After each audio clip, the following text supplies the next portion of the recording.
Cześć, witam wszystkich bardzo serdecznie i zapraszam na przegląd rynku. Dzieje się na krypto. Korekta powoli nam się skończyła. Zobaczymy, jak będzie jutro, ale odbiliśmy się znowu na Bitcoinie od 112 tysięcy dolarów za Bitcoina. Pomimo tego, że mamy spadki na akcjach w Stanach. No i pytanie, czy ten poziom się utrzyma. Ale zanim jeszcze do tego wrócę, taka mała dygresja odnośnie tego, czemu też zacząłem robić te przeglądy.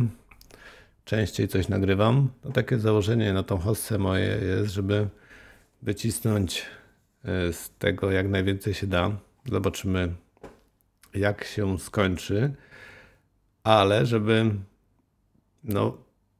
jak najwięcej wycisnąć, no to trzeba trochę jednak się zaangażować i zauważyłem, że bez takiego troszkę większego zaangażowania niż do tej pory, no może być ciężko, żeby z tego rynku wycisnąć więcej, więc pomyślałem, że zaangażuję się trochę bardziej. Ponagrywam filmy, bo czy to komentarze na Xie, czy na YouTubie są czasami niektóre trafne. Czasami coś ciekawego z tego może się urodzić. No i też częściej patrzę na wykresy, częściej coś analizuję. Jak powiem coś jeszcze na głos, to też jest lepiej niż jak sobie tylko gdzieś przeanalizuję sam w głowie. Więc myślę, że to jest taki plus. Jeszcze a propos tego, co powiedziałem, że żeby coś osiągnąć, no to trzeba się trochę zaangażować. Ostatnio to już w sumie 4 lata takie nowe hobby się angażuję i de facto zajęło mi 4 lata, żeby dojść do poziomu takiego, gdzie mam już taką przyjemność z tego, co robię. Myślę, że to jest kwestia tego, kto co robi, jakie ma predyspozycje. No niektórzy może już po 3 miesiącach, może po pół roku, a może po roku, a niektórzy może po 10 latach. I wydaje mi się, że każdy powinien sobie sam jakby wybrać, w co się angażuje, czy to zawodowo, czy prywatnie, czy w hobby jakieś, czy w jakieś związki, relacje. I na początek warto jednak wybierać sobie te rzeczy, które są, do których mamy predyspozycję, które sprawiają nam radość szybko, gdzie łatwo osiągamy jakieś sukcesy. No bo jeżeli będziemy sobie na początku naszej kariery wrzucać te takie rzeczy trudne, no to może się okazać, że spędzimy 10 lat na czymś i to zupełnie jest bez sensu, bo staramy się, dużo stracimy czasu, dużo energii, a za dużo nie osiągniemy, więc warto wziąć to pod uwagę.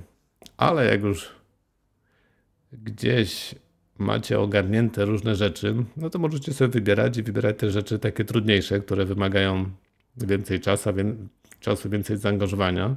No to hobby gdzieś tak poświęcam, no powiedzmy średnio 10 godzin tygodniowo, więc to nie jest jakoś tak strasznie mało, może nie jakoś też strasznie dużo, zależy z której perspektywy na to patrzeć, ale 4 lata zajęło mi, zanim doszedłem do jakiegoś poziomu takiego sensownego, więc czasami jest tak, żeby coś osiągnąć, no to trzeba trochę czasu nad czymś spędzić.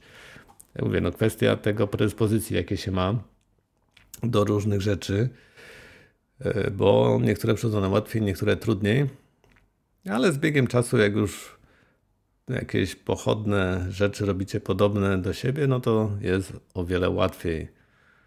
Na rynkach już jestem ponad 10 lat, od 2011, już sporo.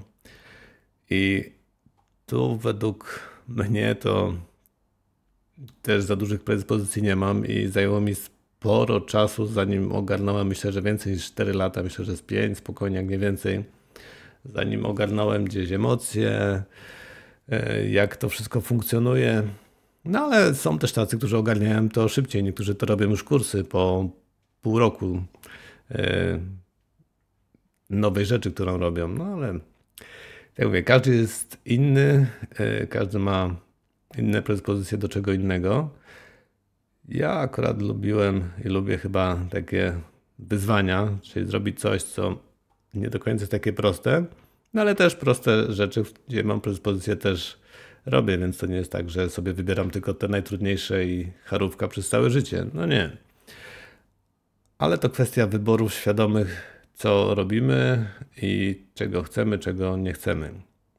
Więc warto się zastanowić, tak jak mówię, sugeruję na początku jednak wybrać te proste rzeczy, bo profity będą o wiele szybciej, ale nie odpuszczać całkowicie tych innych, trudniejszych, no bo możemy mieć predyspozycję do pewnych rzeczy, ale no one nie będą dawały nam jakiejś radości dużej czy dużych profitów, a coś, gdzie niestety no nie do końca mamy tutaj predyspozycję, a jak poświęcimy więcej czasu, to można do czegoś dojść i w większości przypadków jest tak, że osoby, które miały mniejsze predyspozycje, ale większą wytrwałość, więcej osiągną niż te, które miały większe predyspozycje, a mniejszą wytrwałość.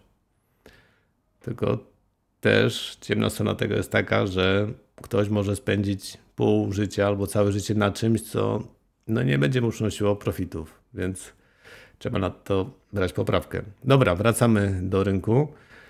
Bitcoin odbił się od 112 000 i podobnie mamy odbicie na Ethereum. Tutaj od 4000, około 4000 powiedzmy odbicie. Tutaj nawet odbicie bardziej dynamiczne.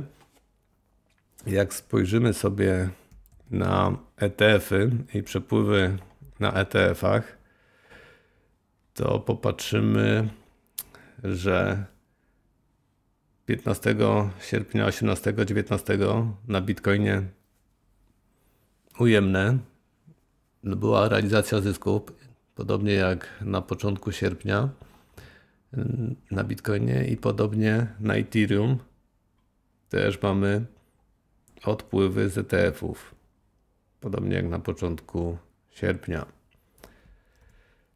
Co to znaczy? No znaczy, że ktoś realizuje zyski. Czy to źle, czy dobrze? No dla tych, co realizują dobrze albo źle, bo może mogli wyżej.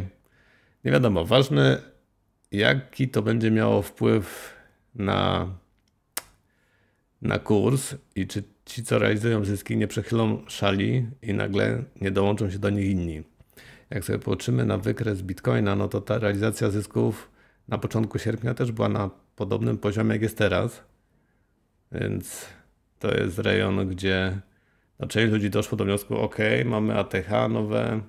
Tak samo na Ethereum, co prawda Ethereum nie zrobiło ATH, ale ATH było na ETF-ach w Ethereum, więc ci, co kupowali ETF-y na Ethereum, też wszyscy byli zarobieni, więc realizacja zysków jak najbardziej im się opłacała. Ale popatrzmy, co się dzieje na giełdach, bo dzisiaj mieliśmy spadki, tak samo jak i wczoraj. No korekta nam się rozwija tu od 15 sierpnia. I czy się rozwinie bardziej? Na razie przejdziemy sobie na okres 15-minutowy, mamy odreagowanie. Może się tak zdarzyć, bo tutaj Bitcoin trochę odreagował szybciej, pomimo tego, że gdzieś tam giełdy jeszcze spadały. I nieraz tak mieliśmy, że no, krypto odbijało, giełdy szły w dół, no ale niestety siła podaży była tak duża i taki sentyment się wytwarzał na rynku, że przechodziło to na krypto. Więc jeżeli to odbicie nie utrzyma się na giełdach, no to niestety obawiam się, że 112 000 na Bitcoinie może tu pęknąć. Potem gdzieś wsparcie w tym rejonie 108, 107 tysięcy, dużo tu się działo. No ale de facto takie najważniejsze później kolejne to jest 100 000. No i ta średnia krocząca jest gdzieś w okolicy 89-90 tysięcy. No jeszcze jesteśmy wysoko, jak widać można się od niej odbić i spokojnie w górę, jak to miało miejsce w kwietniu. Ja na razie nadal pozytywnie jestem nastawiony do rynku, pomimo tego, że jest korekta. No kurs idzie raz w górę, raz w dół. Jak popatrzymy sobie na te największe spółki technologiczne w Stanach, Apple korekta spora, Microsoft też, Nvidia dzisiaj zaliczyła sporą korektę, ale już dużo odrobili. Google też mamy odreagowanie, ale zasadniczo idziemy w górę. kończą nam się wakacje, jak na okres wakacyjny, jak popatrzymy sobie na Bitcoina, to naprawdę bardzo dobrze, a na Ethereum to już w ogóle rewelacja.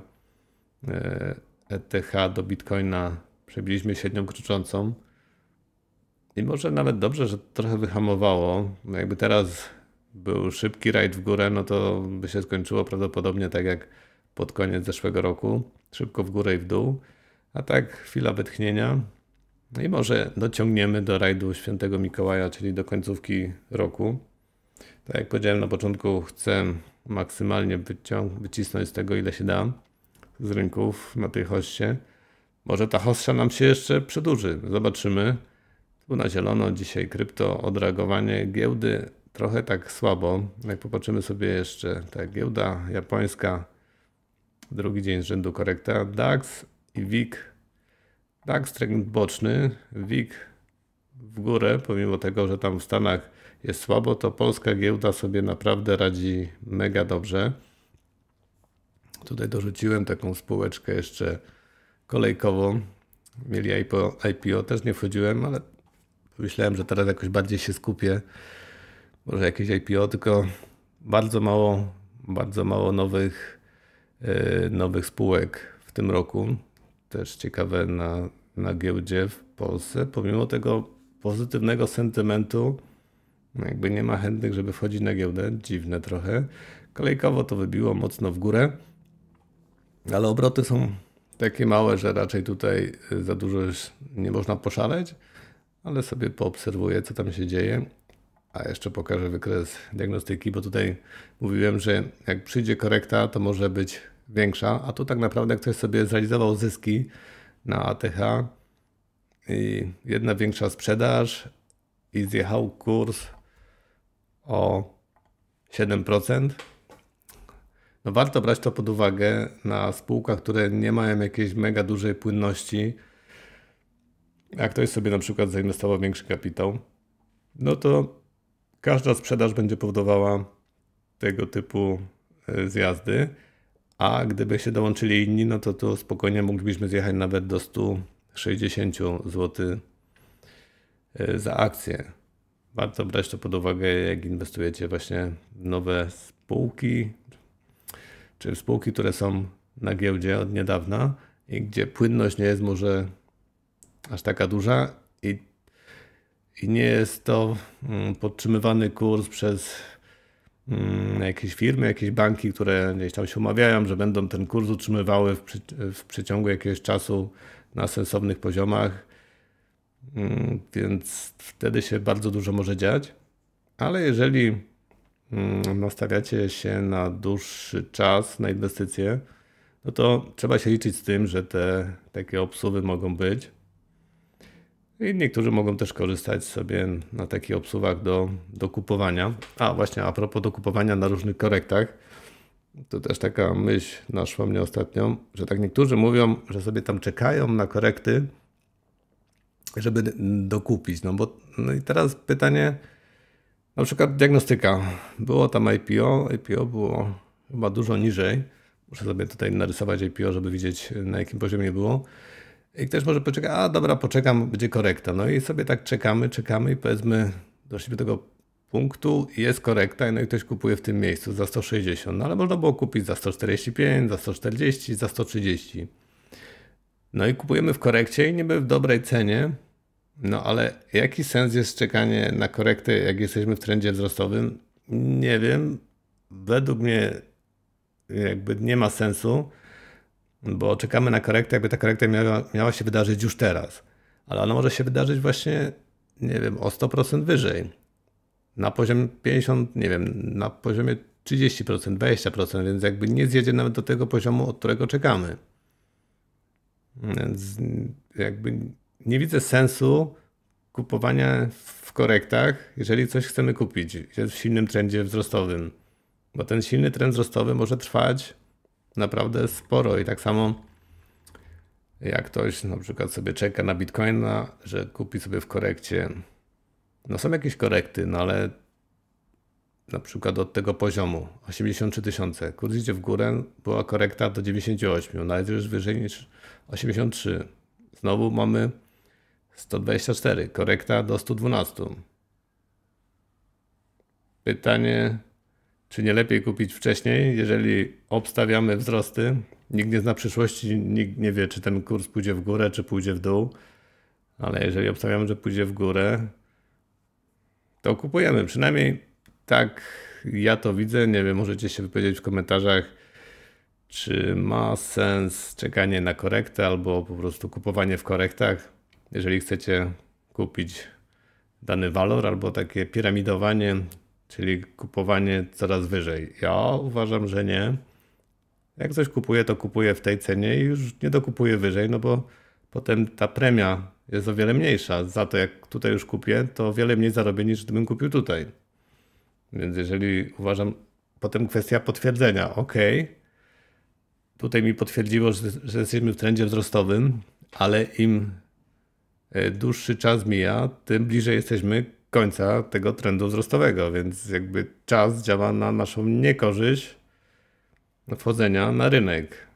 Zasada jest taka, że im wcześniej wejdziesz na rynek, tym więcej zarobisz. Jakby nie ma znaczenia, w którym miejscu wchodziłeś, czy wchodziłeś tu, tam, siam, czy tu, czy na szczycie. Ważne, żeby wejść dużo wcześniej. Mogłeś tutaj sobie wchodzić na szczycie w 2017 za 19 tysięcy, nie czekać na korekcie, kupować szczyty po prostu i trzymać. No, znowu kolejna sprawa, czy przetrzymać spadki 80%. No ale dużo wyżej jest teraz niż czekanie na mityczną korektę, która przyjdzie, nie przyjdzie, ale się kupi. No sentyment jest gorszy, a może już nie będzie rosło w górę. A może ta korekta nie przyjdzie, a może czekaliśmy powiedzmy na korektę od 6 tysięcy. Więc ja uważam, że kupowanie korekt czy piramidowanie w górę nie jest dobrym pomysłem, ale jestem ciekaw opinii waszych, co o tym myślicie. Dobra, to tyle, dzięki, do usłyszenia i do następnego razu.